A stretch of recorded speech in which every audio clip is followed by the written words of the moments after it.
saya himbau kepada Valen atau Umar, tolong hentikan provokasi-provokasi Anda yang terus-menerus ngoceh tentang kekristenan. Ciutnya Li.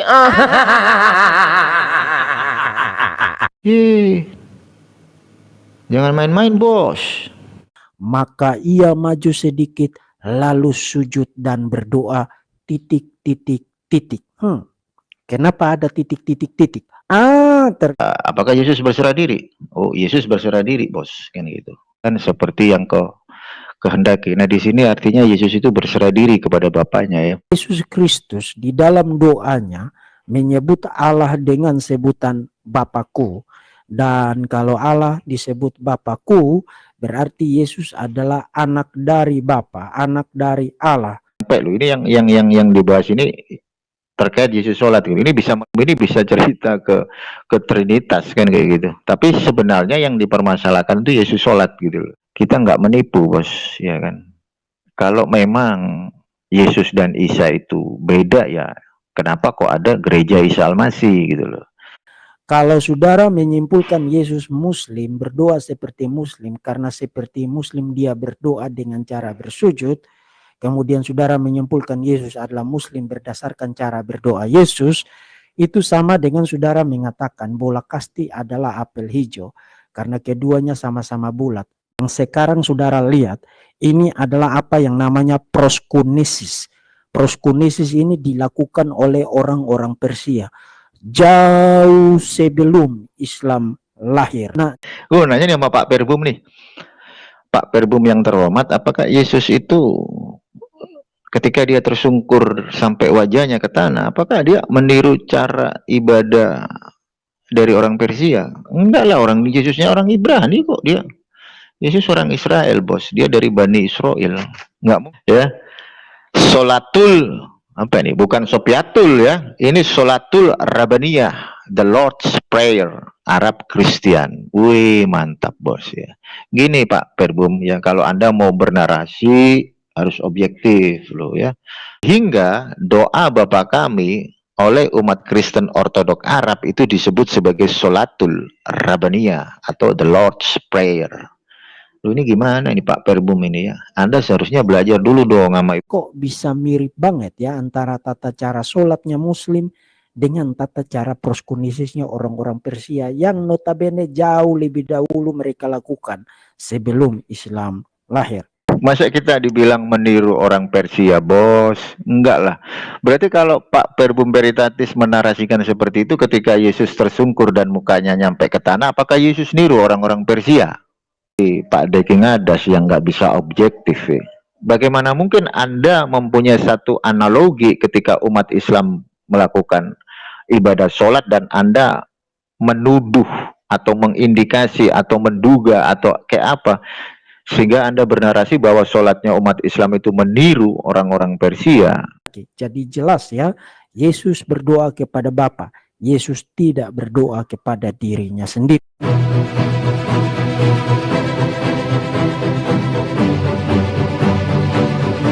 Ya mungkin dalam mindsetnya Bapak Deki Ngadas, ya, sholat itu identik, kan gitu, identik dengan yang namanya agama Islam, kan gitu.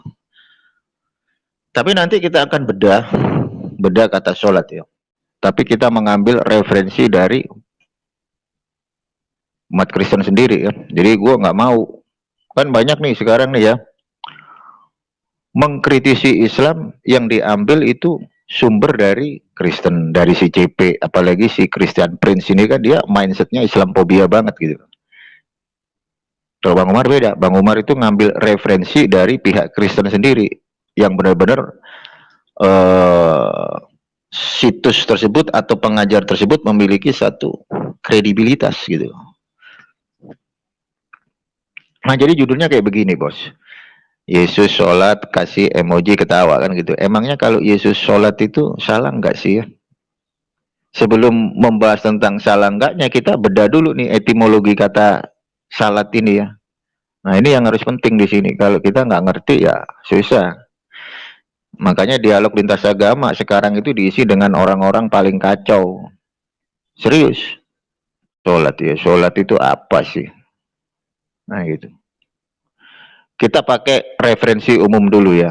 Kita pakai referensi umum dulu, kita stop dulu di sini. Kita pakai referensi umum dulu supaya kita tahu. Jadi kita ngambil dari yang netral dulu ya.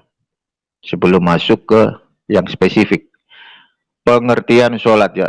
Bang Umar googling, tadi googling. Coba cari dari data yang ya bisa dikatakan tidak memihak golongan kan gitu. Saya akan buka dulu ya. Ini dilansir dari Radar Republika. Nah, ini mantap ini kata-katanya. Bersama kita putuskan mata rantai penyebaran COVID-19. Adaptasi. Nah ini. Ini ada siapa di sini? Oh ada. Oh iya. Nah ini dari media yang saya bilang tidak memihak kepada satu golongan pun ya. Jadi ini universal kayaknya. Dari Radar Republika. Ini terbaru bos.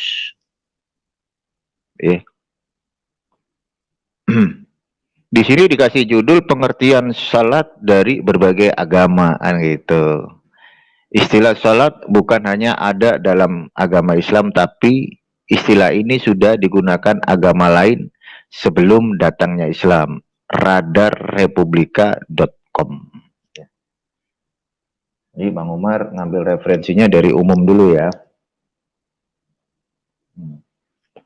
Di sini dikatakan, bosku, mendengar kata salat sebagai muslim, pikiran tak jauh dari aktivitas bermuwajahah, berdoa, ruku, sujud, takbir, salam, wudhu, dan hal lainnya. Nah, salat disyariatkan di dalam iman Islam 5 kali dalam sehari dan satu-satunya ibadah yang wajib dilakukan dalam kondisi apapun kecuali 2 hal, tidur dan lupa. Nah, itu. Ya, menarik ini. Ini dari umum ya, dari umum. Jadi ini tidak memihak satu golongan manapun ya.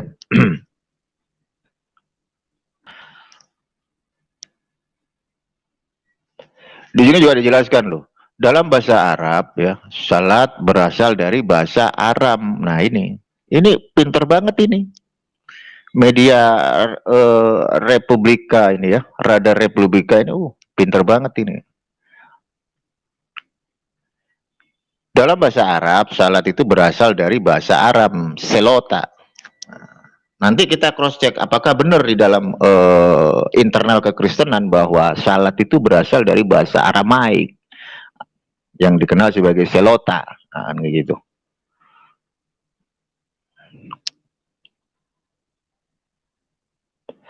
Nah kalau gini kan enak kita ya belajar sama-sama ya. Dalam bahasa Arab, saya ulang lagi nih, saya kasih ini ya, kasih biru. Nah, dalam bahasa Arab, salat berasal dari bahasa Arab, yaitu selota. Contoh kata ini misalnya terdapat pada Kisah Para Rasul 2 ayat 42 dalam teks Pesita, yaitu terjemahan kuno Alkitab dalam bahasa Aram atau Suryani. Di situ dikatakan waminin hu, apa ini? Kecil banget tulisan. Waminim hu bisulfana disha. Oh ini agaknya salah ini tulisan dia. Wisataufin ho baselota. Nah di sini ada kata baselota ya. Bang Umar udah tahu di teks Pesita Aramaik ya. Pesita Aramaik itu perjanjian baru yang berbahasa Aramaik. Itu yang dipegang sama Romo Aldo ya. Romo Aldo itu pakainya Pesita Aramaik.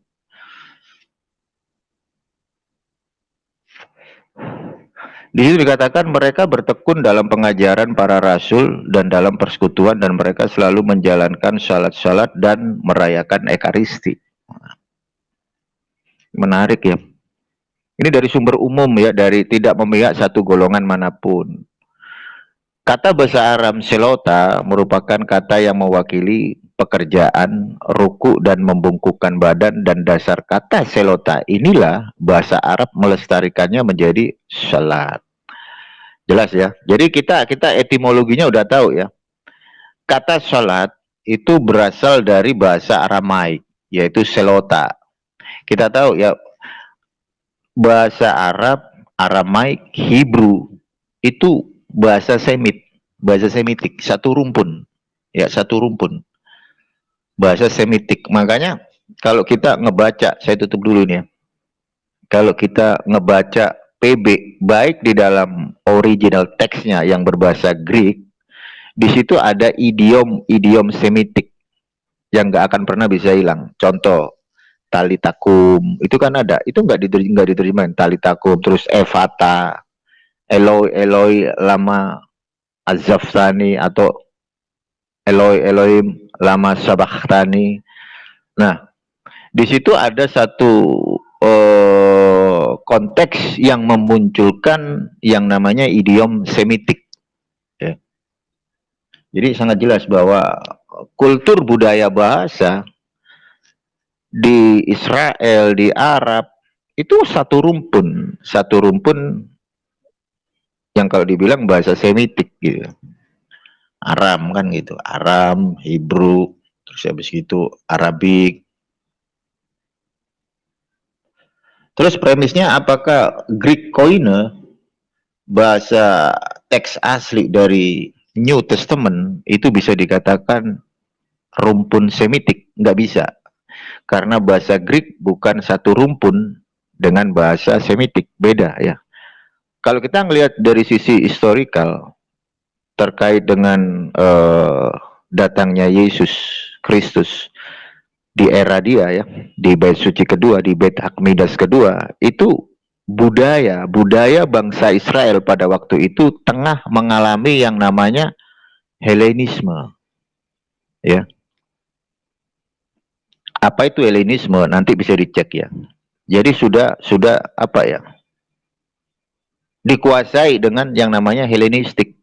Itu di eranya Yesus. Karena pada waktu itu bangsa Israel dijajah sama Bani Edom ya. Dari kalangan Romawi kan gitu. Makanya terkontaminasi dengan budaya Helenis.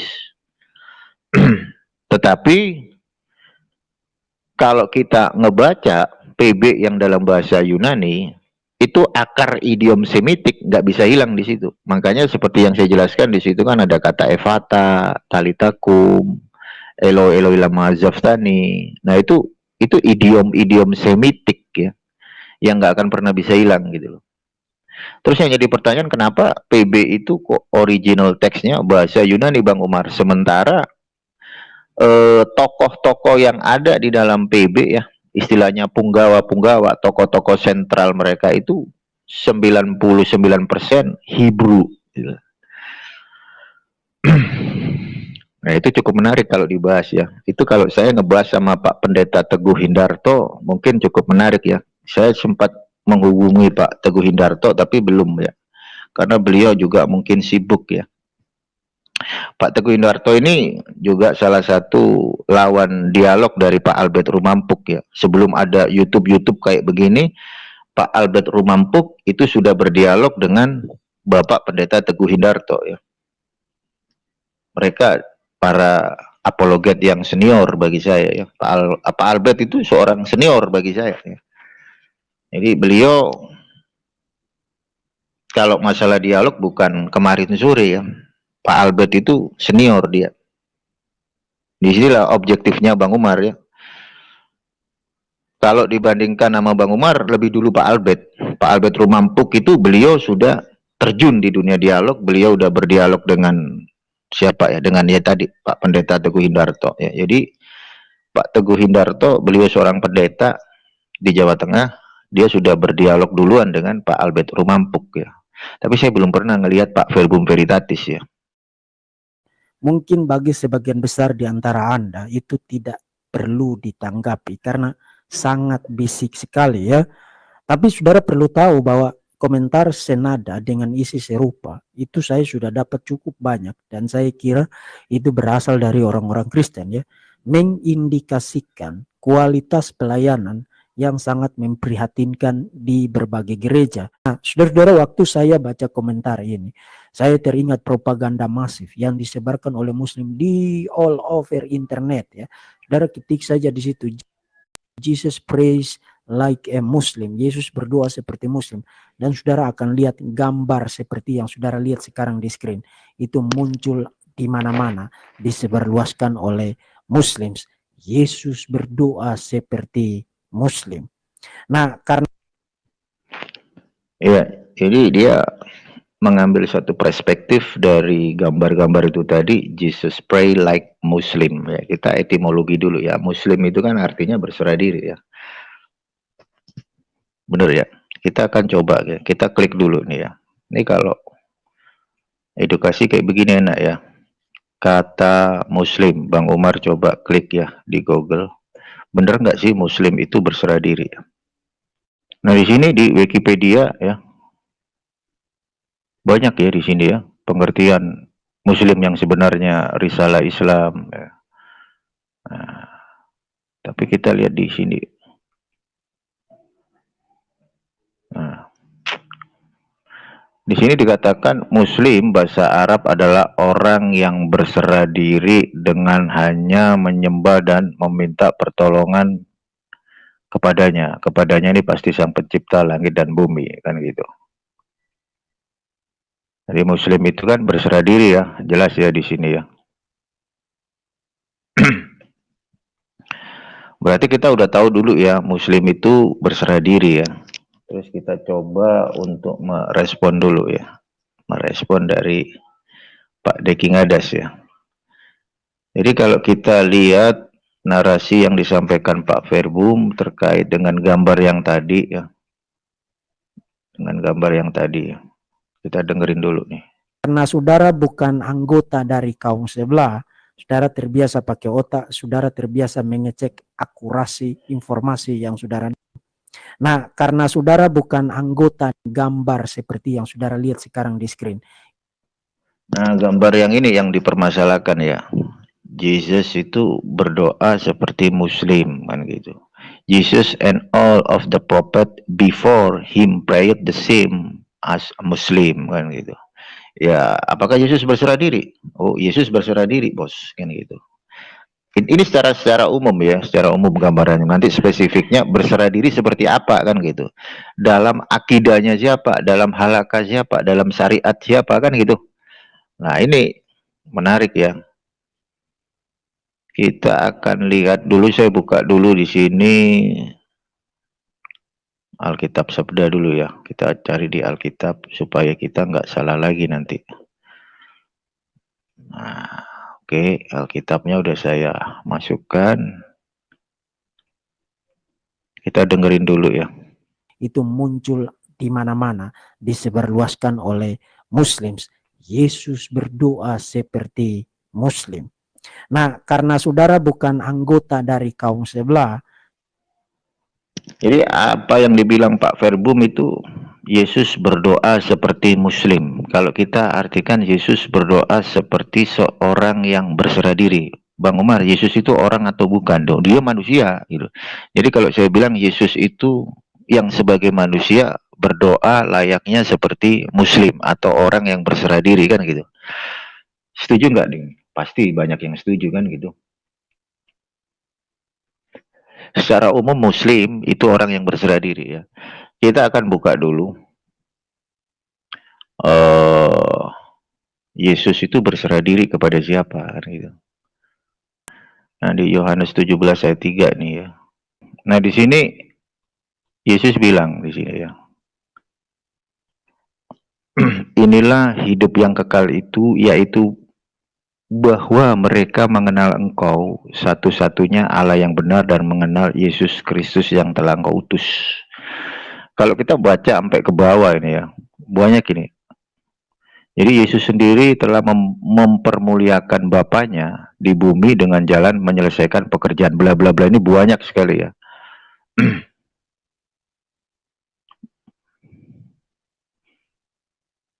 Jadi di sini kita udah paham ya. Bahkan ketika Yesus di Taman Getsemani, Yesus pernah berdoa ya.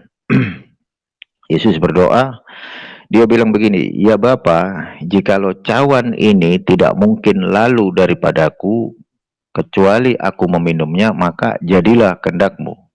Itu ada ya, kita akan buka ayatnya dulu ya. Jadi Yesus itu berserah diri. Ya, jikalau, bentar saya buka ayatnya. Kita buka di Matius 26 ya. Nah, ini saya buka di Alkitab Sabda ya. Di sini dikatakan, maka ia maju sedikit lalu sujud, kan gitu. Dan berdoa katanya, ya Bapakku, jikalau sekiranya mungkin, biarlah cawan ini lalu daripadaku. Tetapi janganlah seperti yang kukehendaki, melainkan seperti yang kau kehendaki. Nah, di sini artinya Yesus itu berserah diri kepada Bapaknya ya. Di sini Yesus bersujud ya, sujud ya. Sujud kan, sholat itu kan ada sujudnya kan gitu. Tetapi kan kalau kita ngelihat apakah sholat di dalam perspektif Islam dengan perspektif Hebrew, nah itu nanti ya. Di situ kita akan bahas di situ. Tetapi memang ada kemiripan antara sholatnya praktisi Judaism dengan Islam, itu bisa dikatakan 90% itu hampir sama gitu ya. Ada juga sujudnya, ada juga apa ya, kayak macam rakaat itu ada. Bahkan Judaism, orang-orang Israel, Hebrew ya, atau Judaism sendiri itu mereka punya kiblat gitu loh ya. Jadi ada persamaan dan juga ada perbedaan kan gitu. Judaism, bangsa Israel itu kalau mereka lagi sholat atau tefillah, mereka menghadap ke Yerusalem. Mereka punya kiblat. Dan untuk umat Islam, ketika mereka melakukan ibadah sholat, mereka punya kiblat gitu ya. Kiblatnya tahu kan kiblatnya umat Islam di mana ya? Jadi nggak perlu diceritain lagi. Jadi sama-sama punya kiblat, sama-sama sujud kan gitu. Tapi berbeda di rakaat kan gitu ya. Dan doa-doanya pun ada perbedaan dan juga ada persamaan ya. Di sini Matius 26 ayat 39 di sini sangat jelas bahwa Yesus itu berserah diri ya. Bahkan Yesus sendiri bilang, ya Bapakku, jikalau sekiranya mungkin, biarlah cawan ini lalu daripadaku. Tetapi janganlah seperti yang Yesus kehendaki, melainkan seperti yang Bapa kehendaki. Jadi artinya Yesus itu tidak memiliki free will gitu. Jadi Yesus itu sepenuhnya dia berserah diri kepada Bapaknya. Jadi apapun yang terjadi, Yesus itu berserah kepada Bapaknya, yaitu Tuhan Allah Israel ya. Oke. Terus kita lanjut lagi ke narasi yang dibuat sama si Verbum. Terbiasa pakai otak, saudara terbiasa mengecek akurasi informasi yang saudara dapat, kemudian saudara cek ini referensinya apa, ini rujukannya apa. Ternyata referensinya adalah Matius pasal 26 ayat 39 yang mereka cantumkan di situ. Maka ia maju sedikit lalu sujud dan berdoa titik. Kenapa ada titik. Ternyata isi lengkap dari ayat itu adalah maka ia maju sedikit lalu sujud dan berdoa katanya, ya Bapakku, jikalau sekiranya mungkin biarlah cawan ini lalu daripadaku, tapi janganlah seperti yang ku kehendaki, melainkan seperti yang kau kehendaki. Jadi ternyata Yesus Kristus di dalam doanya menyebut Allah dengan sebutan Bapakku. Dan kalau Allah disebut Bapakku, berarti Yesus adalah anak dari Bapa, anak dari Allah. Kemudian saudara mulai mikir, kalau begitu sejak kapan Quran, sejak kapan Islam mengatakan Allah Subhanahu wa Ta'ala boleh disebut sebagai Bapa dan Isa Al-Masih adalah anak dari Allah Subhanahu wa Ta'ala? Mendadak saudara akan langsung lihat mereka tidak lebih dari para penipu. Ya, dia langsung pakai framing itu ya. Jadi yang masalahnya itu yang dibahas itu pertama itu kata sholat ya kan. Sholat itu kan seperti yang Bang Umar jelaskan melalui etimologi secara umum ya. Ini belum nyampe loh. Ini yang dibahas ini terkait Yesus sholat gitu. Ini bisa melebar, nanti si Verbum ini bisa cerita ke Trinitas kan kayak gitu. Tapi sebenarnya yang dipermasalahkan itu Yesus sholat gitu loh. Orang sholat itu kan dalam iman baik Judaism dan Islam itu orang yang berserah diri gitu loh. Dan dia membuat satu framing supaya Yesus itu nggak dibilang sholat katanya kan gitu. Yesus itu anak gitu loh. Dan Yesus punya bapak. Sementara di Islam sendiri Bapa itu kan nggak ada dalam narasi yang ada di dalam Quran kan gitu. Nah, dia mencoba untuk mengambil satu different di sini ya. Nah, inilah para apologet ini kan ada nggak jujurnya gitu loh. Yang dibahas itu kata sholat dulu, bos. Kalau masalah yang fundamental yang sampai di situ itu nanti gitu loh. Kita clearkan dulu gitu loh. Kita clearkan dulu terkait masalah sholat ini ya. Tapi kalau ngomong Yesus itu Bapa dan Anak bisa kelar nanti ya. Ya, kita lanjutin dulu ya, kita lanjutin dulu sebentar. Dan dia juga bilang bahwa kita ini menipu ya kan, kita disebut penipu tengik loh. Kita nggak menipu bos, ya kan.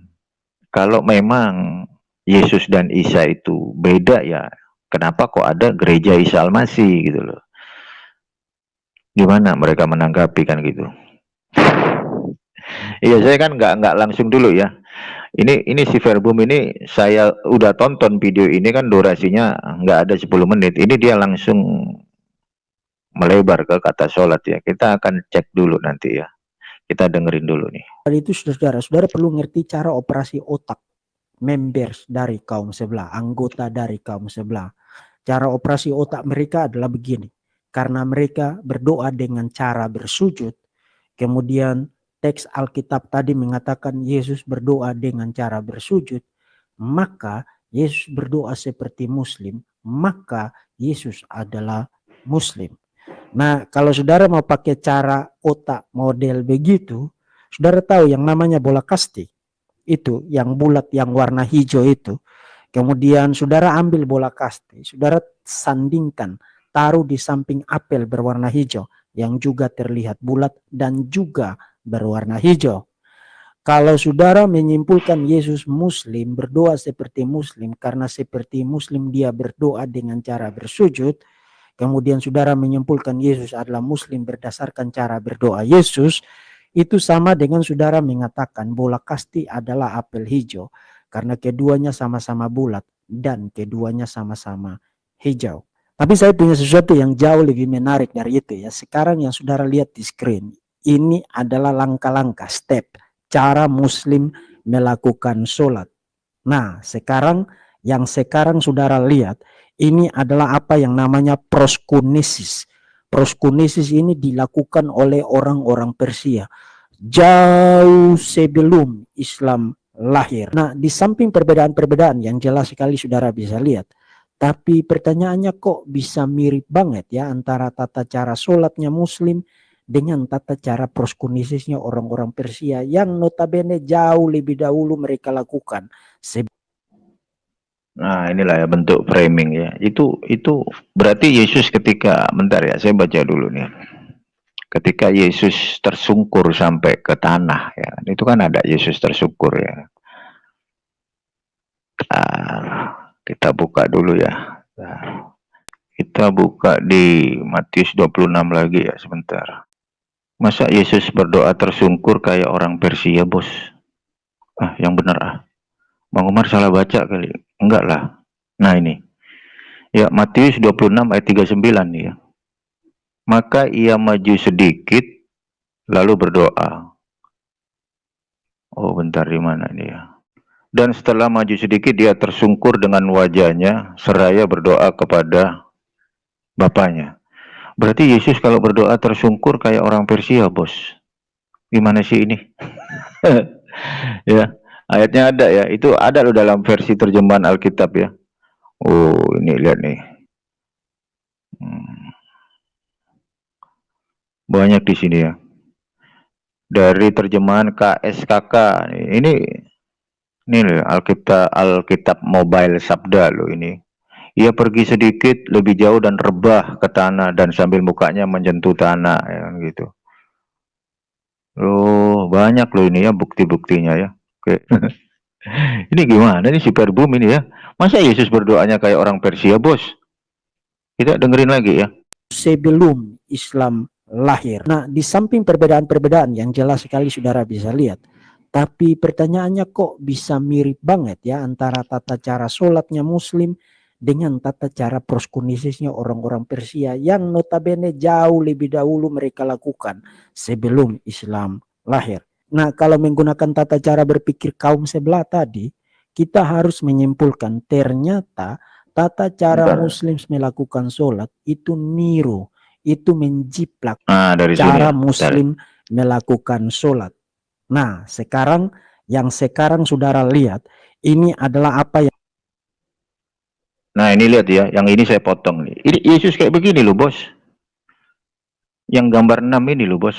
Nah, ini kalau kita baca nih ya, bentar, kita baca di Matius 26 ayat 39 versi apa ini? Versi KSKK. Ia pergi sedikit lebih jauh dan rebah ke tanah dan sambil mukanya menyentuh tanah, Bos.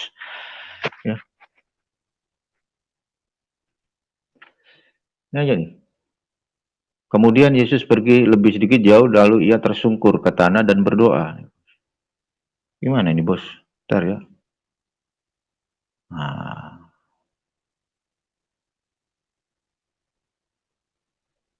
bentar, gua stop dulu nih ya.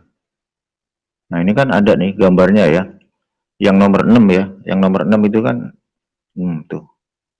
Mukanya tersungkur ke tanah, Bos. Ya, saya stop dulu, kita baca di Alkitab Sabda dulu, Bos. Nah, ini kan mukanya tersungkur ke tanah, Bos. Sampai loh. Ini. Nah, di BIS Sabda 1985. Nih ya. Nah, ini. Kemudian Yesus pergi lebih jauh sedikit, lalu ia tersungkur ke tanah. Tersungkur itu kayak mana modelnya tersungkur itu ya? Beda loh sama telentang loh ya. Tersungkur dengan telentang beda ya. Pasti beda lah, Bos, kan gitu. Sama nggak dengan yang nomor 6 tadi ya? Yang a God among men lifestyle, kan gitu. Sama nggak ya? Bentar ya. Nah, ini tersungkur loh, ini tersungkur, Bos. Oke. Bagaimana dengan yang ini nih? Nah, ini kalau nggak diulang-ulang ini nggak paham. Nah, udah muncul kan gambarnya ya. Nah, ini katanya kayak orang Persia, Bos. Loh, ya kan? Proskinesis, ya kan? Loh, ini Yesus tersungkur, Bos. Masa Yesus itu doanya dia berdoa kayak orang Persia? Yesus itu dari Persia enggak sih? Oh, nanya nih sama Pak Perbum nih. Pak Perbum yang terhormat, apakah Yesus itu ketika dia tersungkur sampai wajahnya ke tanah, apakah dia meniru cara ibadah dari orang Persia? Enggak lah, orang Yesusnya orang Ibrani kok dia. Yesus orang Israel, Bos. Dia dari Bani Israel. Nggak mungkin dia dari Bani Persia. Ampun, ini kalau nggak dibongkar-bongkar nih kasihan para viewer-viewernya gitu loh ya. Makanya yang namanya dialog itu kita harus tahu ya, mana perbedaan dan mana persamaan itu. Dengan mengambil satu tesis, terus kita bilang itu sama, nggak bisa. Ya, harus ada antitesis dulu ya. Oke, kita lanjut lagi ke masalah sholat ya, Bang Umar akan ngambil referensi dari seorang pengajar ya, dari seorang pengajar Kristen yang cukup kredibel ya. Bang Umar akan mengambil referensi dari seorang pengajar Kristen yang kredibel ya terkait dengan kata sholat ini ya. Siapa lagi kalau bukan dari Sarapan Pagi ORJ ya, di mana di situ ada Ibu Rita Wahyu. Kita akan share dulu dari ya. Kita lihat ya. Ini, Bos, Sarapan Pagi Biblika Ministry ya. Kalau STT Rai sama Sarapan Pagi, wah lebih kredibel ini ya. Banyak para apologet itu ngambil dari sini semua. Kalau menjelaskan PB itu ngambilnya dari sini. Ini siapa nih ya? Ibu Rita Wahyu ya. Beliau cukup kredibel ya. Nih, Ibu Rita Wahyu bikin satu kayak makalah ya. Menulis di situs Sarapan Pagi ORG. Sholat, salat, berdoa. Nah, ini menarik ini. Ya. Salam katanya, Boker Tov. Nah, Boker Tov ini apa? Ada yang tahu Boker Tov ini? Selamat apa ya? Baik ya, Tov itu baik ya. Salam Boker Tov, Ibu Rita. Saya mau tanya nih, apakah istilah salat yang dipakai oleh umat Islam itu ada padanannya dengan bahasa Ibrani? Terima kasih sebelumnya. Enggak, saya lanjutin ini ya. Kenapa? Karena itu Tuhannya umat Oten ya. Di sini dijelaskan nama Ibu Rita Wahyu ya. Bentar, nah ini saya kasih yang warna biru. Nah, padanan kata sholat dalam bahasa Aramaik ayatnya dapat kita baca dari Kisah Para Rasul 2 ayat 42. Jadi dari pihak yang umum tadi ya, yang dari situs Radar Republika itu benar gitu loh ya, sesuai dengan situs dari Sarapan Pagi ORG, di mana di sana ada Ibu Rita Wahyu ya. Jadi padanan kata sholat, itu dari bahasa Aramik bos. Ayatnya dapat kita baca dari sini. Nah ini jangan melebar dulu ke pribadi kedua Trinitas, itu panjang nanti ya. Kita habisin dulu kata sholat ini ya. Di sini dikasih ya kan, ada bahasa Indonesia, ada bahasa Yunani. Ini bahasa Yunani dari TR. Ini Textus Receptus ya. Proseikais. Bang Umar kalau bahasa Greek mulutnya agak gitu ya, karena nggak mempelajari secara spesifik ya. Terus di sini ada dari Orthodox Jewish Bible. Nah, Orthodox Jewish Bible. Di sini dijelaskan Tefilos. Tefilos itu sama kayak Tefila ya. Di sini ada Havrit Hakadasa. Ini perjanjian baru dalam bahasa Ibrani ya. Nah, ini ada kata Tefila. Nah, di bawahnya baru masuk ke Pesita Aramaik. Kalau yang dari sumber Republika tadi ya, yang dipakai apa? Baselota. Apakah sama dengan narasi yang dibuat sama Ibu Rita Wahyu? Nah, di sini dikatakan dalam Pesita Aramaik ya, translate into linear. Faminim hu feyulfana das leke umis. Apa ini? Umis sefutufin. Di sini hu baselota. Nah, baselota ini sama kayak sholat gitu. Etimologi katanya sama. Di sini jelaskan. Nah, kata Arab. Nah, ini. Sama enggak ini? Sama loh tadi. Jadi ngutipnya sama loh ini. Kata Arab sholat berasal dari bahasa Aram, selota, the prayer. Dalam teks Pesita Aramik itu untuk Kisah Para Rasul 2:42. Kata salat tidak digunakan mayoritas orang Kristen di Indonesia karena mereka pikir kata sholat itu identik dengan sembahyangnya umat muslim. Nah, padahal jauh sebelum kaum muslim menggunakan kata selota, maka kata selota itu sudah lazim digunakan oleh jemaat gereja Kristen Ortodok Syria yang menggunakan bahasa Aram, yaitu selota. Mereka telah melakukan salat.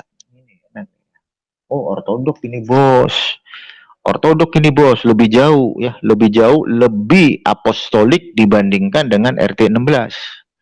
Apa itu RT 16? Kalau si Verbum kan selalu bilang umat Islam itu RT 6 kan gitu. Makanya Bang Umar bilang kalau si Verbum bilang umat Islam itu RT 6 karena hadir di era abad ke-16, maka saya katakan agama yang dianut sama Verbum Veritatis itu Kristen Protestan yang baru hadir di era abad ke-16 ya. Jadi jauh ya dibandingkan dengan Ortodok, masih lebih apostolikan Ortodok Syria bos ya. Di sini dikatakan kata salat tidak digunakan oleh mayoritas orang Kristen di Indonesia. Ya, Bang Umar memaklumi karena di Indonesia kan belum ngerti itu apa sih ya, what is apa sih, what is sholat kan gitu. What is apa ya? Gitu ya bahasa Inggrisnya ya. Jadi kata sholat itu tidak digunakan oleh sebagian besar mayoritas orang Kristen di Indonesia. Kenapa kan gitu? Something happen. Ya karena mereka pikir kata sholat itu identik dengan yang namanya ibadahnya atau sembahyangnya umat muslim. Padahal jauh sebelum kaum muslim menggunakan kata sholat atau dalam bahasa Aramaik itu selota, itu sudah lazim digunakan oleh jemaat di gereja Kristen Ortodoks Syria yang menggunakan bahasa Aram, yaitu selota. Mereka melakukan sholat, kan gitu. Ini dari situsnya Ibu Rita Wayu nih yang Bang Umar baca nih ya. Bagi umat Kristen Ortodok Arab, yaitu umat Kristen Ortodok yang berada di Mesir, Palestina, Yordania, Libanon, dan daerah Timur Tengah, menggunakan kata selota itu dalam bentuk bahasa Arab, yaitu sholat. Sehingga doa Bapa kami oleh umat Kristen Ortodok Arab disebut sebagai sholatul rabaniyah. Waduh, aduh, sobek-sobek udah. Jangan kau kecewa si Umar. Ya, sholatul apa ini? Bukan sopiatul ya. Ini sholatul rabaniyah, the Lord's Prayer, Arab Christian. Wih, mantap bos ya. Gini Pak Perbum ya, kalau Anda mau bernarasi harus objektif loh ya. Bang Omar pakai loh narasi dari Ibu Rita Wayu karena beliau lebih senior dari saya gitu ya. Beliau itu seorang pengajar yang memiliki integritas, memiliki loyalitas, dan juga kredibilitas, apalagi identitasnya sangat jelas ya. Jadi Bang Umar juga objektif, Bang Umar nggak mau menang sendiri ya. Bagi saya Ibu Rita Wayu itu adalah seorang pengajar Kristen yang berbasic Hebraic roots. Ya, beliau memahami Kristen dengan cara pandang Hebrew. Nah, di sini Ibu Rita Wayu menjelaskan bagi umat Kristen Ortodok Arab, yaitu umat Kristen Ortodok yang berada di Mesir, Palestina, Yordania, Libanon, dan daerah Timur Tengah lainnya menggunakan kata selota itu dalam bentuk bahasa Arab, yaitu sholat. Sehingga doa Bapa kami oleh umat Kristen Ortodok Arab itu disebut sebagai sholatul rabaniyah atau the Lord's Prayer. Loh, ini gimana ini Pak Perbum ini ya? Anda seharusnya belajar dulu dong sama Ibu Rita Wayu dong. Ibu Rita Wayu aja bisa damai sama Rabbi Yakob Baruk ya kan. Kenapa Anda malah mengatakan Rabbi Tovia Singer penyembah berhala gitu. Ibu Rita Wayu sendiri aja nggak berani mengatakan Rabbi Yakob Baruk penyembah berhala gitu ya. Jadi untuk para umat Kristen saya sarankan belajar sama Ibu Rita Wayu ya. Nah gini kalau mau dialog ya kan, mau ngerespon ini nggak boleh, berat sebelah nggak boleh ya. Ini gimana ini ya? Duh, ini kalau diterusin bisa, aduh.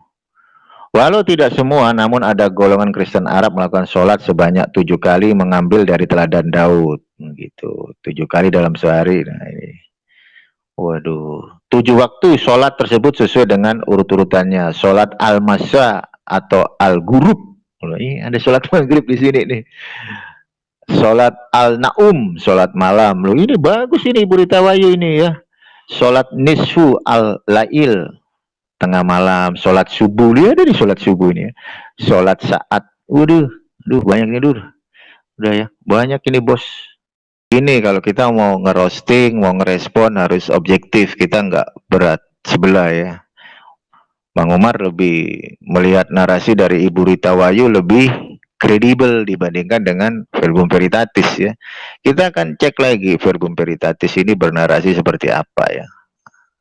Kasihan nanti viewernya ya kan. Akhirnya kalau ngedengar narasinya Verbum mah jadi ribut. Kalau ngedengar narasi dari Ibu Rita Wayu adem ya, adem ya. Adem loh ngedengar narasi dari Ibu Rita Wayu ya. Adem ya kan, bisa duduk bareng, oh iya kan gitu ya kan. Beda sama Verbum itu malah bilang Rabbi Tovia Singer penyembah berhala loh. Sementara Ibu Rita Wayu dengan Rabbi Yakob Baruk nggak pernah loh. Ibu Rita Wayu itu nggak pernah loh menarasikan bahwa Rabbi Tovia Singer itu seorang penyembah berhala, nggak berani loh. Jelas sekali saudara bisa lihat.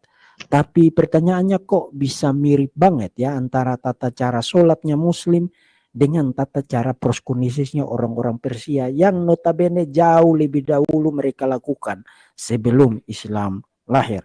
Nah, kalau menggunakan tata cara berpikir kaum sebelah tadi, kita harus menyimpulkan ternyata tata cara Muslim melakukan sholat itu niru, itu menjiplak dari tata cara proskunisisnya orang-orang Persia.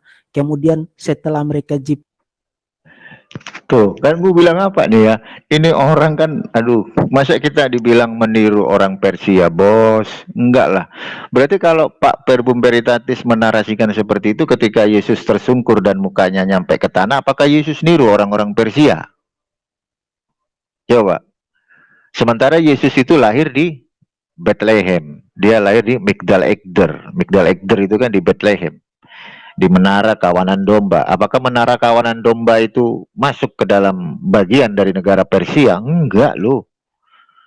Kalau premis dari seorang petinggi STT Rai seperti Pak Deki Ngadas yang nggak bisa objektif, bagaimana mungkin Anda mempunyai satu analogi ketika umat Islam melakukan ibadah sholat dan Anda menuduh atau mengindikasi atau menduga atau kayak apa sehingga Anda bernarasi bahwa sholatnya umat Islam itu meniru orang-orang Persia. Ya sama aja Pak, ketika Yesus itu dia tersungkur dan mukanya sampai ke tanah, berarti Yesus mencontoh dong bagaimana gerakan dari orang-orang Persia.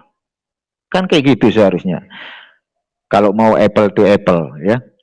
Plak itu mereka ubah sedikit supaya tampak berbeda. Nah, terlepas dari itu benar atau tidak, itu hanya ilustrasi saja menggambarkan proses dan cara berpikir kaum sebelah. Terlepas dari itu benar atau tidak, pertanyaan pada komentar tadi, Yesus berdoa kepada siapa? Seharusnya sudah bisa dijawab dengan sangat ringkas ya.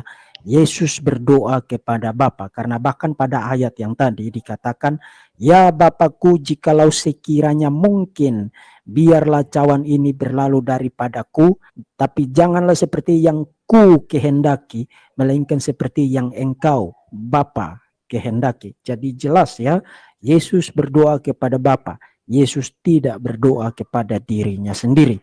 Kemudian Pak Perbum dengan tegas, Yesus itu berdoa kepada Bapaknya sendiri dan Yesus tidak berdoa kepada dirinya sendiri ya.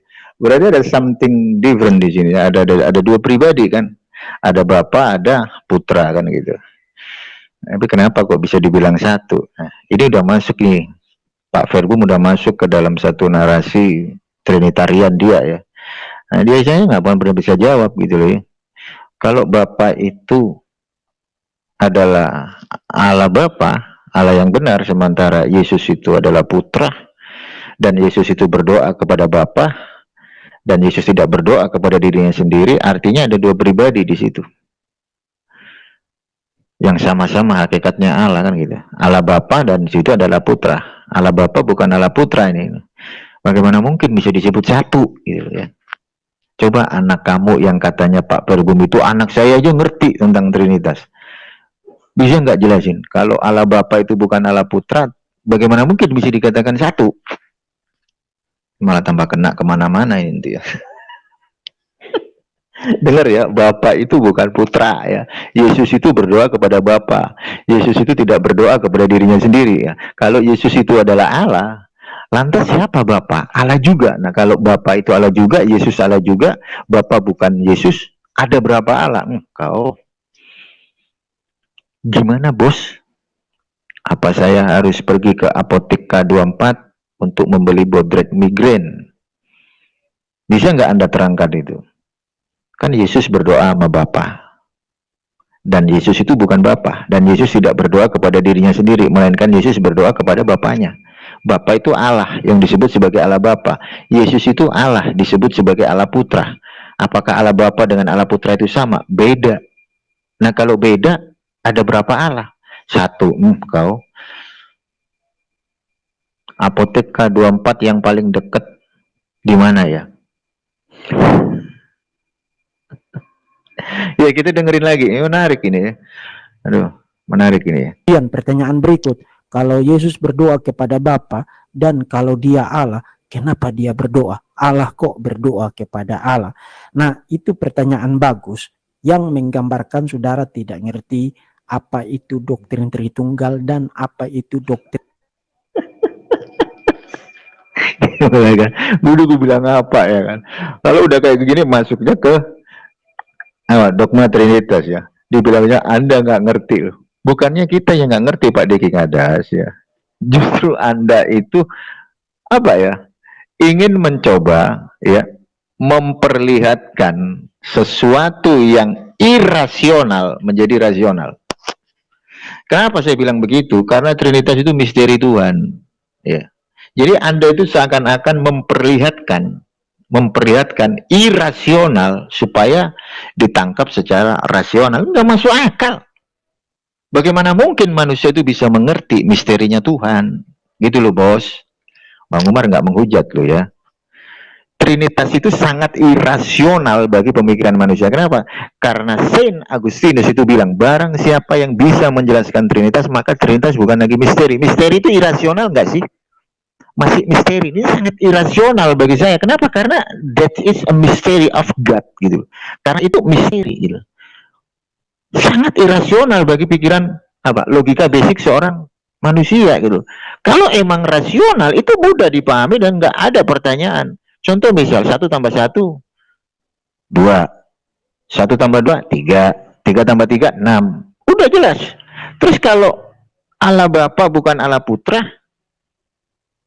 ada something different, ada dua pribadi yang berbeda dan bisa dibedakan.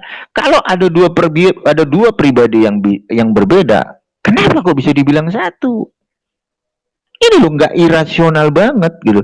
Ketika penyampaian narasi tersebut itu nggak irasional dan Anda mau sampaikan bahwa itu rasional, itu memaksa gitu loh. Memaksa yang irasional menjadi satu narasi yang rasional, nggak bisa. Saint Agustinus saja bilang Trinitas itu misteri Tuhan. Kita dengerin lagi. Bisa nyampe ke Trinitas, kata sholat loh, bisa sampai ke Trinitas ini. Doktrin hypostatic union. Yesus itu satu pribadi dengan dua sifat, Allah sejati dan manusia sejati. Dia udah mulai masuk ke hypostatic union.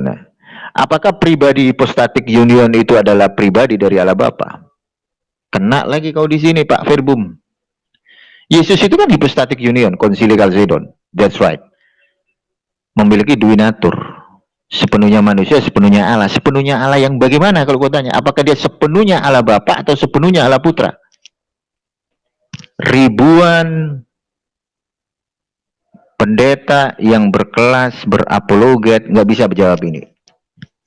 Dulu mendiang pendeta Mangapul Sagala, Cambridge, yang pernah berdialog dengan Bang Umar. Kebagaimanaan hypostatic union yang melekat di dalam diri Yesua atau Yesus, itu kealahan yang bagaimana? Apakah hypostatic union sepenuhnya Allah itu adalah sepenuhnya Allah Bapa atau sepenuhnya Allah Putra? Dia Allah Putra, bos. Nah, kalau hypostatic union itu sepenuhnya Allah Putra, apakah Allah Putra itu sama dengan Allah Bapa? Different. Bagaimana mungkin ada dua person yang different bisa dikatakan one? Gak rasional, bos. Atau dalam tanda kurung, ini irasional, namun dipaksakan menjadi satu hal yang rasional. Gak bisa. Ya, kita dengerin lagi. Saudara, Yesus adalah inkarnasi dari pribadi kedua Allah Tritunggal, atau menggunakan istilah dari prolog pendahuluan. Nah, dibilangnya Yesus itu apa ya? Inkarnasi pribadi kedua dari Allah Tritunggal. Ini gue bingung. Pada mulanya adalah firman. Firman itu bersama, ini kalau teologi inkarnasi masuknya di Yohanes pasal 1 ya. The beginning ya, pada mulanya. Ini pada mulanya kan gitu. Pra-inkarnasi Yesus. Yesus itu siapa? Sang Firman, bos. Siapa Sang Firman? Theos di ayat 1. Ketika gue berdialog dengan Pak Pendeta Muriwali Yanto Matalu, who is God, di dalam Yohanes 1 ayat 1, itu God siapa di situ? Apakah God Bapa atau Allah Bapa atau Allah Putra? Pak Pendeta Muriwali setuju. Yohanes pasal 1 ayat 1, Allah di situ adalah Bapa. Jadi pada mulanya adalah Firman. Firman itu bersama-sama dengan Allah, dan Firman itu adalah Allah Bapa. Who is the Word? Logos, Word atau Logos itu siapa? Allah Bapa. Terus kalau di ayat ketiga, segala sesuatu dijadikan oleh Dia. Tanpa Dia segala sesuatu nggak jadi, kan gitu. Di ayat 14 ini teologi inkarnasinya masuk. Dan Logos itu apa? Sak egne itu. Nah, Logos di ayat 14 apakah sama dengan Logos yang ada di ayat 1? Kau. Tak bisa jawab, makanya Pak Albert Rumampuk gak berani memakai ayat itu. Apakah logos yang sak itu di ayat 14? Saya buka dulu ya. Ini kalau Bang Umar bahas Trinitas, di luar kepala ya. Bentar ya, kita buka dulu nih. Kita buka Yohanes 14 ya. Kok Yohanes 14? Yohanes pasal 1 ya. Yohanes pasal 1. Tepat ini katanya manusia ini. Daging sebenarnya, karena original teksnya itu saks itu daging. Nah, jadi firman itu telah menjadi daging. Nah ini nih. Di ayat pertama nih ya. Pada mulanya gitu. Pada mulanya adalah firman. Firman itu bersama-sama dengan Allah dan firman itu adalah Allah. Nah, di sini Pak Pendeta Muriwali setuju bahwa Allah di situ adalah Allah Bapa. Jadi firman itu adalah Allah Bapa. Nah, gitu. Tapi anehnya di ayat kedua nih ya. Ia pada mulanya bersama-sama dengan Allah. Segala sesuatu dijadikan oleh Dia dan tanpa Dia tidak ada sesuatu pun yang terjadi dari bla bla bla kayak begitu. Jadi firman itu adalah Allah Bapa. Nah di ayat 14, kita buka ayat 14 nih. Ada kata firman lagi nih. Original text logos. Firman itu telah menjadi manusia. Nah kalau di ayat pertama, firman itu adalah Allah Bapa, lantas di ayat 15, firman itu yang jadi manusia itu apakah firman Allah Bapa itu atau yang mana? Ini semua pada kebingungan para apologet Trinitas. Kenapa? Karena ayat ini mutlak harus digunakan oleh para orang-orang apa? Modalism. Ayat ini sebenarnya untuk mengkanter orang-orang yang anti dengan homoousios Nisea, ya. Mengkanter orang-orangnya Arius. Arius kan bilang, ada satu masa di mana anak Allah pernah nggak ada, maka ini muncul ini ayat ini. The beginning, kan gitu. Pada mulanya adalah firman, pada mulanya adalah Jesus. Firman itu siapa kalau bukan Yesus? Logos di situ siapa kalau bukan Yesus? Pra-inkarnasi Yesus. Di mana Yesus? Dia firman Allah. Siapa firman Allah? Washem. Makanya mereka kan selalu bernarasi. Apa? Bahasanya apa itu? Firman, logos, word, dafar. Apa? Yang mereka sering pakai kalau debat sama umat Islam.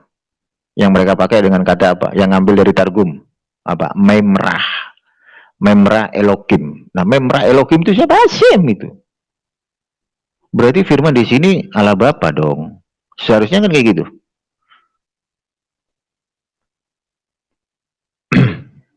Berarti di ayat 14, Allah Bapa itu telah menjadi daging. Masa mau kau bilang ayat firman, kata firman di ayat 14, ayat ketiga dan ayat 1 itu adalah firman yang berbeda? Itu firman yang sama, itu juga gitu loh. Karena ini menjelaskan teologi inkarnasi. Ini Yohanes pasal 1 ini menjelaskan teologi inkarnasi. Ini bukan berbicara tentang firman jadilah manusia, jadilah pohon, jadilah petang. Enggak, ini sedang berkata pada mulanya sebelum segala sesuatu ada, yang ada itu cuma firman. Siapa itu firman? Allah Bapa, bos. Nah, Allah Bapa itu telah menjadi manusia. Kan ada itu teologi. Allah menjadi manusia. Itu teologi reform Katolik juga pakai. Allah berinkarnasi menjadi manusia. Itu teologi reform Katolik pakai. Gitu. Nah, di sini ada satu narasi yang akan memukul telak perspektif Trinitarian di sini. Allah yang bagaimana, bos? Makanya ketika gue tanya, Yesus itu Allah, that's right, di dalam iman Kristen, di fundamental kalian, Jesus he is God, saya betulkan, itu iman kalian, nggak saya tentang. Bang Umar, kalau lagi dialog dengan umat Kristen, apakah Bang Umar mempercayai Yesus utusan? Percaya, ayatnya ada kok. Ayatnya ada, Yohanes 17 ayat 3, Yesus itu utusan. Thomas itu bilang, Yesus itu apa? Ya Tuanku dan Allahku. Yesus Allah nggak Bang Umar? Allah. Kalau gue lagi dialog dengan mereka, Yesus Allah. Tapi kalau dalam ranah iman gua lepas dari dialog, Jesus bukan God. Tapi kalau dalam ranah dialog saya sampaikan Yesus itu Allah. Lu Thomas ngomong ya Tuanku dan Allahku. Masalahnya ketika engkau memakai perspektif Trinitas, Yesus itu Allah yang bagaimana? Apakah Yesus itu Allah Bapa atau Allah Putra? Kenapa saya bertanya demikian? Karena Allah Bapa itu bukan Allah Putra. Nah, kalau Allah Bapa bukan Allah Putra, ada berapa Allah di situ? Makanya Wayne Grudem itu sangat takut, ya kan, dengan resiko doktrin yang dipakai sama Pak Jody. Pak Jody itu memakai apa? Narasinya. Pak Jody itu memakai resiko doktrin dari Trinitas. Ya. Pak Jody itu subordinat. Subordinat. Triteos yang setara. Allah Bapa itu setara dengan Allah Putra. Allah Putra itu setara dengan Allah Roh Kudus. Makanya Tertullian kan ngomong, tres personae. Siapa tres personae? Anda buka di dalam 1 Yohanes 5 ayat 7. Saya bongkar di sini ayat-ayat Trinitas. Ada 3 kesaksian di surga, Bapa, Firman, dan Roh Kudus. Dan ketiganya adalah satu, bos. Pak Albert kenapa nggak berani pakai? Nggak berani. Kenapa? Karena ayat itu ayat sisipan. Johanin Ngoma. Tapi saya pakai. Nggak ada masalah, Pak. Pakai aja itu ayat sisipan kau pakai untuk memperkuat doktrin Trinitas kamu. Nggak ada masalah kok. Mau orang bilang ayat sisipan itu kan kitab Anda. Mau orang bilang itu Johanin koma kek. Di kodeks yang terdahulu nggak ada, di TR ada, nggak ada masalah. Itu kitab Anda, pakai aja. Itu untuk memperkuat doktrin Anda. Tapi Pak Albert nggak mau pakai ayat itu. Karena nanti pasti diserang terkait dengan Johanin koma. Nah, kalau saya pakai aja Pak di situ. Justru malah memperkuat saya itu. Memperkuat dalam hal apanya, Bang War? Memperkuat bahwa di situ ada matematis. Menyebut bilangan. Kalau orang kan selalu bilang, ayat sisipan. Bang Umar tahu. 1 Yohanes 5 ayat 7 itu Johanin koma, Bang Umar tahu. Tapi Bang Umar pakai ayat itu untuk apa? Untuk membuktikan bahwa di situ ada sistem matematis. Ada bilangan, ada angka.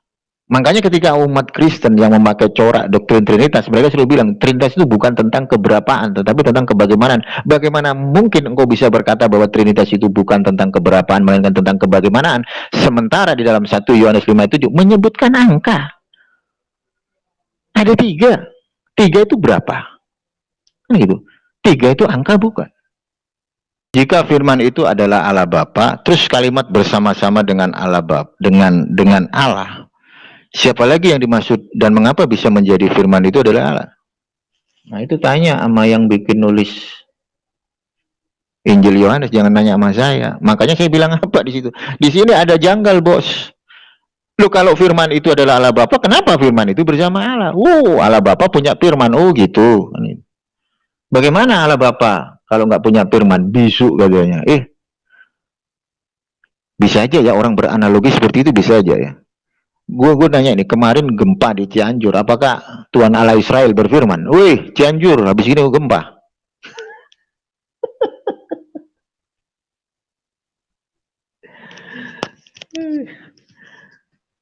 Allah itu tanpa berfirman pun segala sesuatu terjadi. Diem aja ya. Kalau udah jadi kehendak, kun fayakun, itu jadi. Tanpa ngomong pun jadi. Gitu. Udah menjadi kehendak Tuhan kan gitu. Makanya kemarin kalau ada orang Kristen yang bilang, Allah tanpa firman, bisu dong. Kata siapa bisu? Kau lihat tuh yang gempa di Cianjur kemarin. Apakah Tuhan Allah Israel itu berfirman, woi Cianjur ada gempa aku di sini? Enggak ada firman di situ. Tapi tiba-tiba terjadi gempa, bos. Tanpa berfirman pun, kalau Sang Pencipta udah kun fayakun, kehendakmu jadi. Tanpa ngomong pun jadi. Allah Subhanahu wa Ta'ala itu Sang Maha kok. Tapi dia tidak akan melanggar apa yang udah difirmankannya. Bagaimana mungkin Allah berfirman terus habis itu dilanggar sendiri? Nggak mungkin, bos. Nah, ini gitu. Oke, saya lanjutkan lagi narasi dari Pak Perbum ya. Ini kalau udah bahas Trinitas kelar sudah kalau bahas Trinitas. Di luar kepala saya Trinitas. Yesus adalah inkarnasi dari Logos.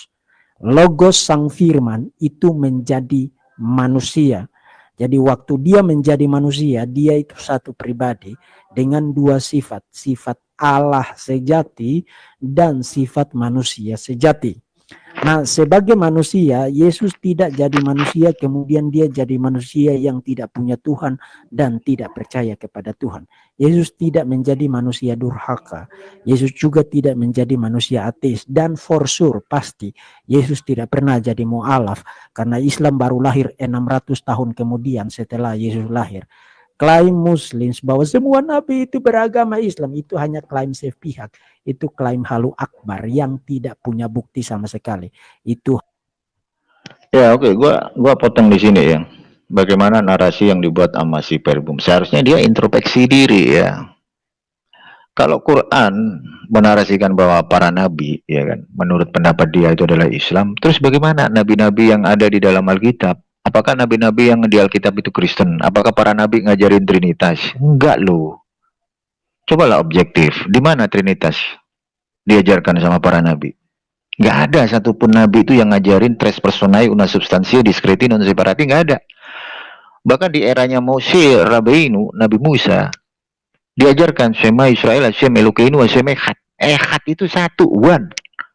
Echad itu nggak bisa. Apakah kata echad itu bisa diartikan tres personae una substantia discreti non separati? Nggak bisa, bos. Kata echad itu esa satu.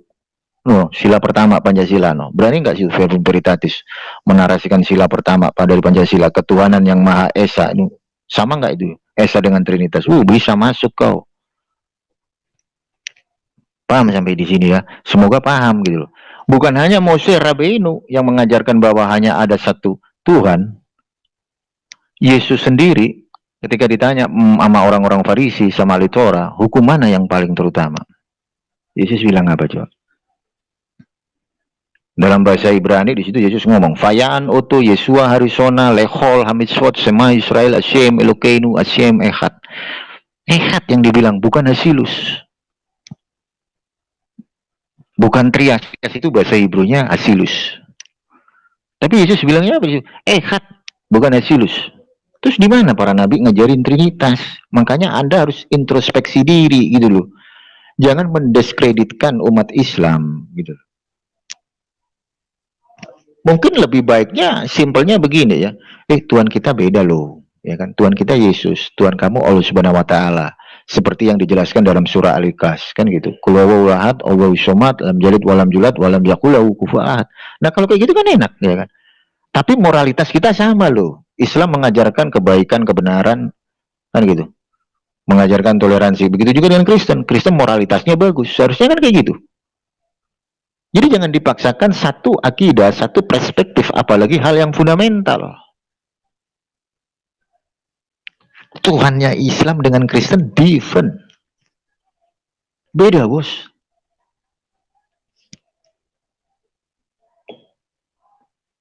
Apalagi Judaism nggak mau. Yesus itu sebagai God nggak mau. Apalagi ngambil narasi-narasi Trinitas, ngambil dari perjanjian lama, ya kan?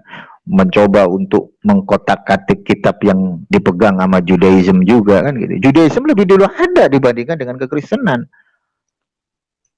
Makanya ketika Verbum Veritatis berkata Judaism modern, modern yang mana gitu.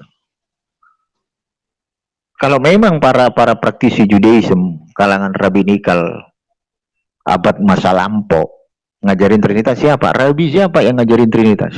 Banyak yang deket-deket di eranya Yesus. Contoh, Rabi Simon. Tahu Rabi Simon siapa? Dia seorang Kohen Hagadol di era Bait Suci kedua. Pernah nggak Kohen Hagadol yang bernama Rav Simon mengajarkan konsep tres personae una substantia discreti non separati? Nggak ada. Atau Gamaliel. Di mana ada ajaran Gamaliel terkait tentang Trinitas? Nggak ada.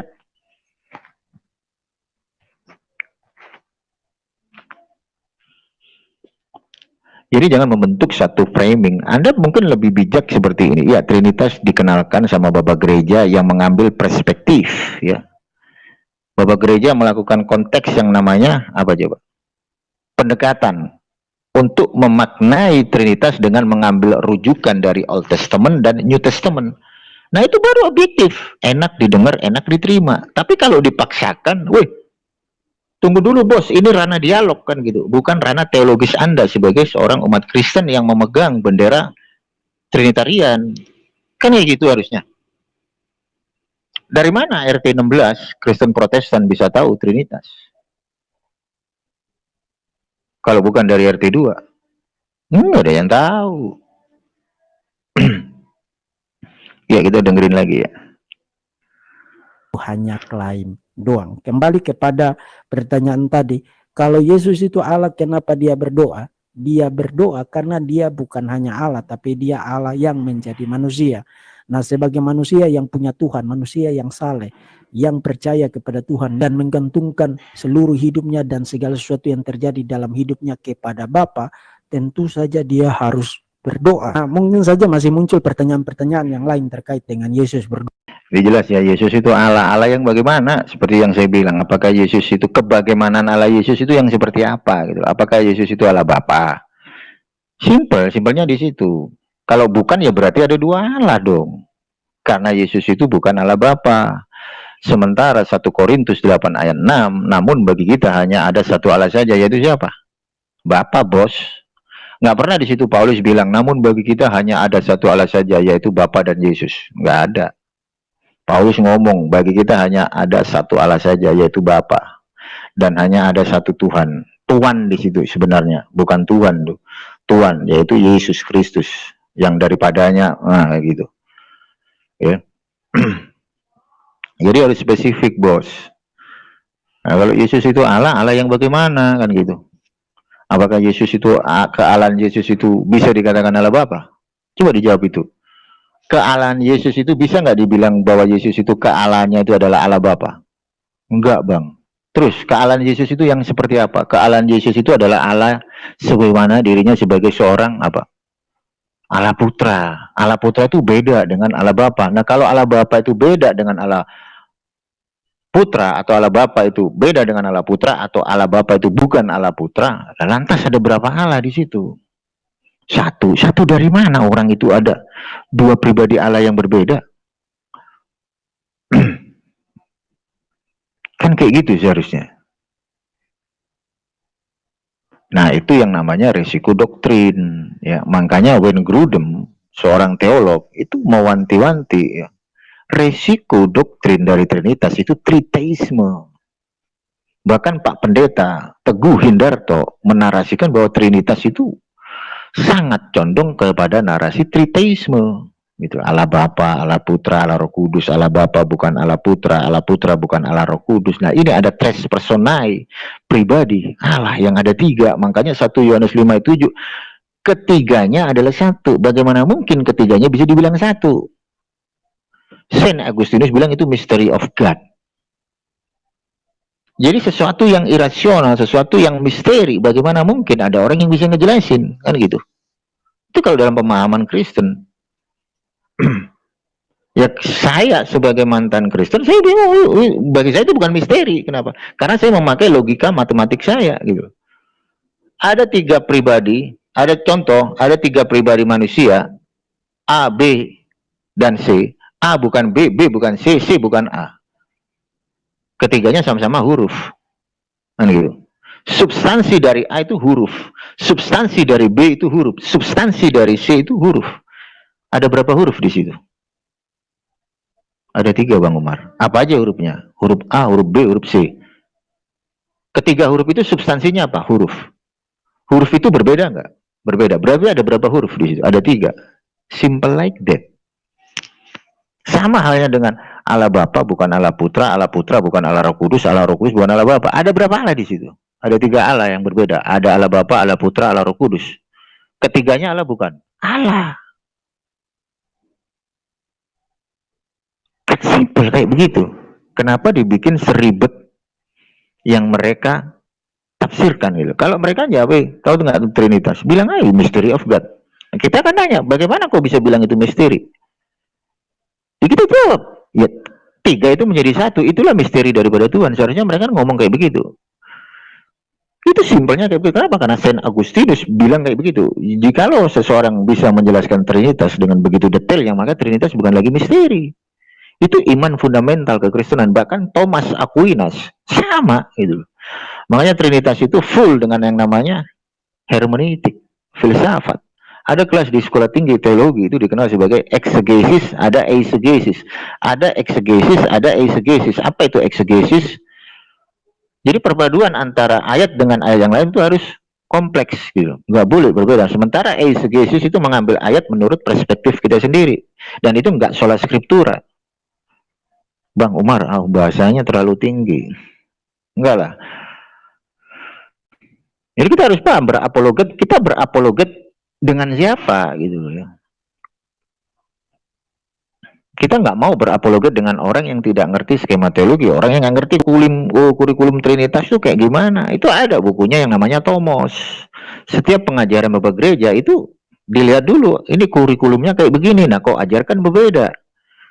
Akhirnya apa? Di anatema, di ekskomunikado, dikasih surat, ya kan? Nih kau di ekskomunikado, kan kayak begitu.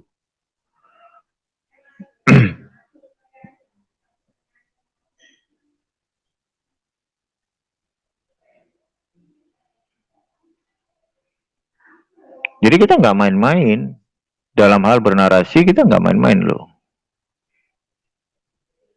Banyak orang itu menjelaskan Trinitas, ya, menjelaskan Trinitas dengan begitu detail, ya. Tapi nggak mau, ini misteri Tuhan.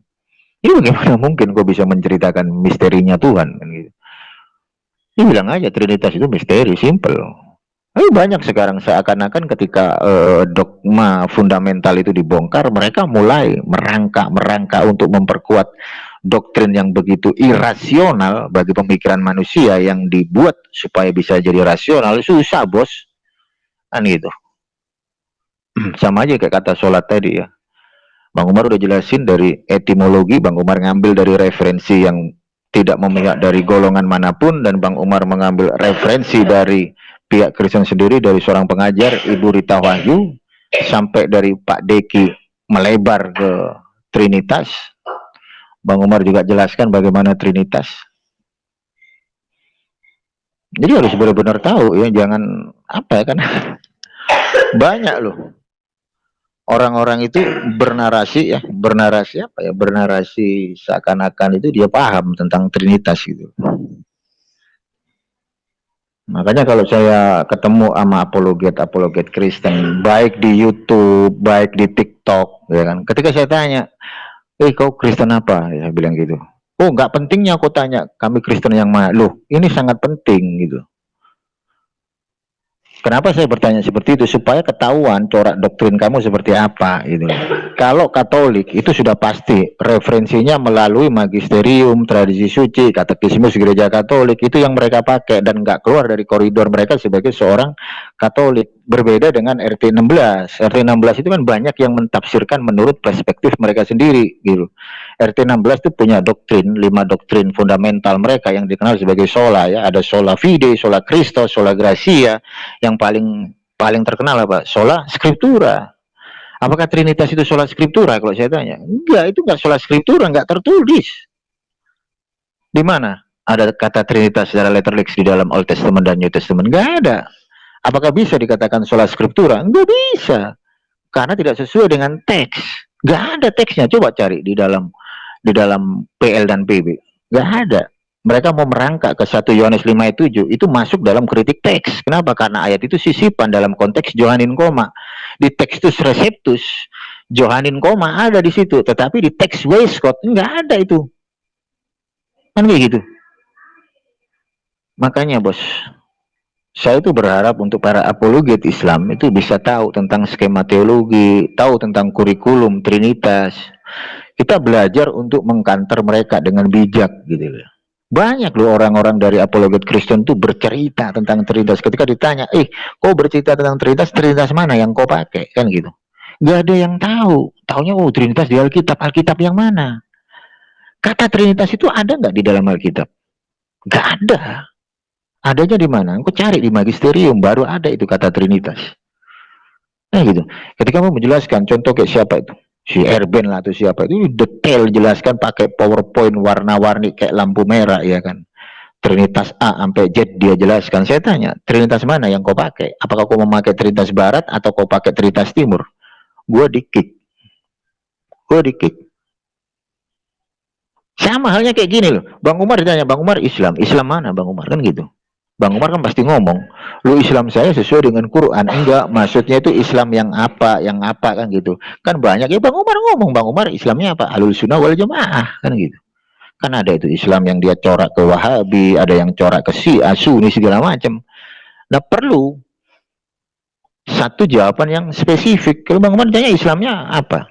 Alirannya kita pakainya ya sesuai dengan Al-Quran dan hadis. Di Indonesia Bang Umar lebih condong ke Ahlus Sunnah wal Jamaah. Nah ini kan enak, berarti Bang Umar memakai cara pandang Ahlus Sunnah wal Jamaah. That's right kan gitu. Nanti kalau Bang Umar bercerita seperti Wahabi, ketahuan kan gitu, ketahuan kan jenis coraknya Bang Umar ketahuan. Kan corak Wahabi, Ahlus Sunnah wal Jamaah kan ada different di situ. Belum lagi Syiah.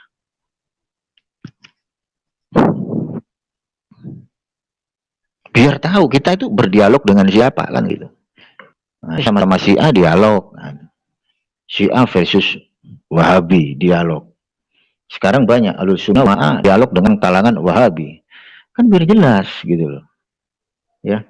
Biar ketahuan kan ornamen-ornamen yang mereka ceritakan, narasi-narasinya biar jelas.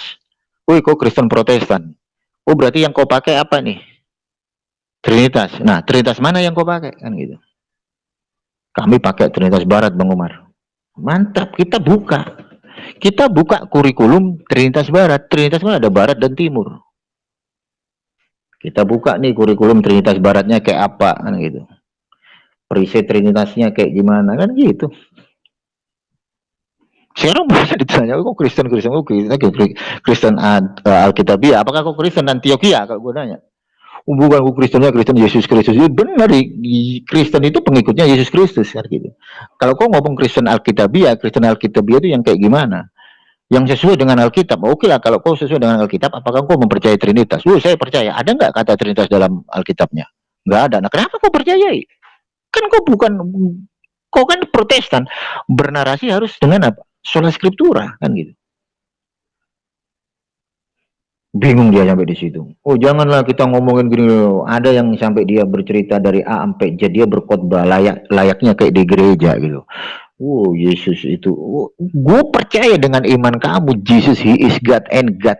Everything about Jesus he is God. Whatever. Itu iman kamu gitu. Tapi ketika kau terjun di ranah dialog lintas agama, kau harus bisa membandingkan apa yang namanya perbedaan dan apa yang namanya persamaan, bos. Kalau dia bilang Kristen Alkitabiah, ini Alkitabiah itu kan harus sesuai dengan teks dan konteks. Di mana ada kata Trinitas? Baik di dalam Old Testament, di dalam New Testament. Ada cari nggak di dalam Kodeks Vatikanus, Kodeks Sinaiticus, Kodeks Alexandrianus, Textus Receptus, ada nggak kata Trinitas? Kata Trias. Ada nggak? Tak ada. Kenapa kalian nggak mau objektif? Oh iya, Trias Trinitas itu adanya dalam pengajaran Bapak Gereja yang mencetuskan pertama kali Tertullian kan gitu.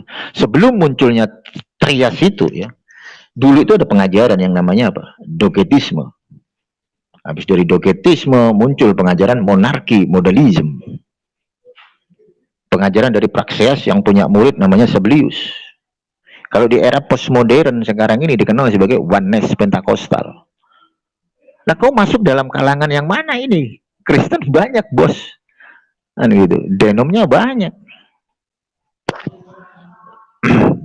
Jadi jangan apa ya, kalau sekarang itu kan orang itu bikin channel, nggak ngerti itu punya visi dan misi apa.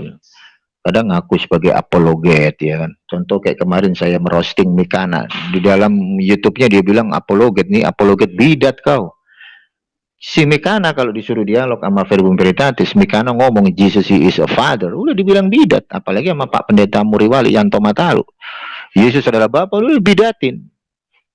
Ini gitu. Malah kok disuruh bertobat sama Pak Muriwali, malah kok disuruh bertobat sama Pak Verbum Veritatis. Kalau Mikana ngomong Yesus adalah Bapa, yang tidak mempercayai Trinitas itu masuk neraka kok. Duh, itu narasi mereka yang mereka buat, bukan narasi yang saya buat gitu. Makanya ketika ada satu perspektif bahwa Jesus is a father, masuk neraka kok dalam paham Trinitas. Nah, itu. Emangnya mereka selalu bilang, Bang Umar, oh ada tuh si Perbum ngomong kodran kadrun. Emangnya dia nggak kadrun? Kadrun dalam versi apa coba? Yang suka bidatin siapa? Kalau mereka bilang sama kita suka kafir-kafirin orang. Loh, yang suka bidatin orang siapa? Seharusnya dia kan introspeksi diri kan gitu. Yang suka ngafirin orang siapa? Woi, siapa kalau gue nanya? Itu kadrun katanya. Nah, oke. Yang suka ngebidatin orang siapa? Kalangan mana yang suka ngebidatin? Seharusnya introspeksi diri, bos. Kan kayak gitu. Ampun Bang Umar, Bika anak KW.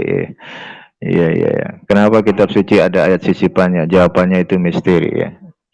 Ya kalau kita kemarin Bang Umar kan udah bikin ya satu konten terkait dengan New Testament, itu ada 400.000 varian ya, udah Bang Umar bahas di konten-konten kemarin. Itu narasi Bang Umar itu mengambil perspektif dari seorang scholar, profesor, mendiang Profesor Bruce Metzger dengan Profesor Bart Ehrman. Nah itu yang Bang Umar ambil